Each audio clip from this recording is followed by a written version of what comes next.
Another person of interest whose first few songs seem to tell an underlying subtextual story is Christina Aguilera. A few years ago there was a YouTuber named Orange Moon who discovered a thread that ran through Christina's first 3 videos, that being the idea of a jinn propositioning Christina and eventually possessing her. I'll briefly reiterate what she said, but the real reason I've chosen to highlight those songs is that I've discovered a spell in the video to the third of these songs. Christina started her career with the song Genie in a Bottle. A genie is a term which derives from the Islamic jinn, and jinn are the Islamic equivalent of demons, or at least something to that effect.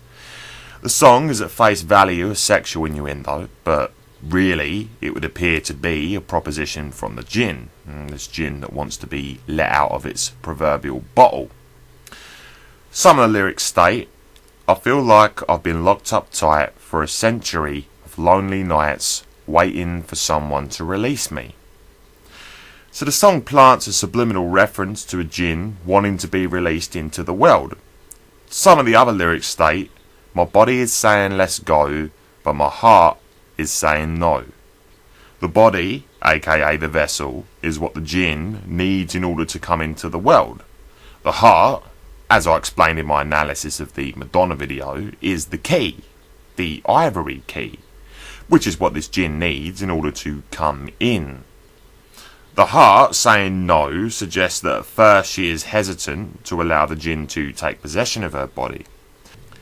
In her follow-up song, What a Girl Wants, she says, "Whatever makes me happy sets you free." So again, reference to setting something free, and that something is the jinn. Whatever makes her happy sets it free, because whatever that thing is, fame and success being the likely candidate, is what the jinn will grant her in exchange for allowing it in. She even thanked the jinn for giving her time to think about the proposition, when at the beginning she says, "I want to thank you for giving me time to breathe. Like a rock, you've waited so patiently while I got it together." In her next song, she invites the jinn in. The song is called Come On Over, which is obviously an invitation, which she makes clear by saying, "I got an invitation, don't you keep me waiting all night long." When a person goes through illumination, or becoming at one with the Antichrist consciousness, which I have no doubt that the jinn is in some way code for, they of course go through death rebirth. The most prominent symbol of death rebirth is the Ouroboros. As you can see, the symbol is all over the place in this video. Note also the colour green is the colour of the heart chakra, which is exactly where the Antichrist consciousness wants to reside. The heart is opened by the ivory key, so to invite the Antichrist in is to give it the ivory key. Now of course these transactions are ordinarily glossed over as love songs, but a few things to take into account very quickly.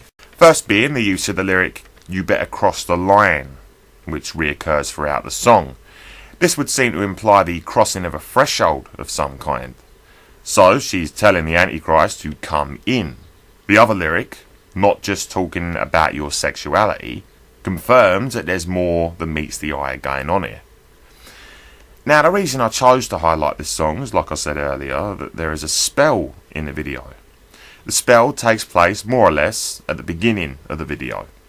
A light blue room is shown where we see a blue stereo. Blue is, as I explained earlier, the colour of the throat chakra, which is the chakra just before the heart chakra, and the place that the Antichrist consciousness will reside and await invitation. This is not to say it is literally in your throat. The chakras represent levels of the soul. The stereo has within its speaker what seems to resemble a green eye, green being the colour of the heart chakra, which sheds light on what is about to take place. The camera starts to zoom in on the eye, and around the eye yet again we see the death rebirth Ouroboros symbol. We're then given a quick sexually suggestive shot of Christina before we're shown the eye yet again. This time, the pupil of the eye opens up, revealing what looks like a vertical slit. The camera zooms into the eye and we see that the vertical slit is in fact Christina standing in its centre, giving the impression that she is the slit vertical pupil of the eye. So in essence, she has become at one with the eye. In other words, through death rebirth, she has become at one with the Antichrist consciousness. As the camera zooms in through the eye stargate, we see that we are leaving the blue throat chakra and entering the green heart chakra, thus confirming that she has allowed the Antichrist consciousness in. The throat chakra is the chakra of spiritual communication, and when opened, it is said to improve clairaudience. So it's well understood that this chakra is where a negotiation with an entity would take place. The heart chakra bridges the gap between the physical and the spiritual worlds. It is not by chance that these colours are used, nor is it chance that Christina is on a phone at the beginning of this video, symbolising her spiritual connection to this entity that she invites into her heart. Her rebirth is complete when we see her towards the end of the song appear out of the darkness on top of a pyramid with the Ouroboros symbol behind her. Christina went on to rebrand herself X-Tina, the X being the chief cornerstone. Christ and Antichrist are both symbolised by the chief cornerstone, but removing the word Christ from her name might give us a hint as to which side of the dualistic all she represents.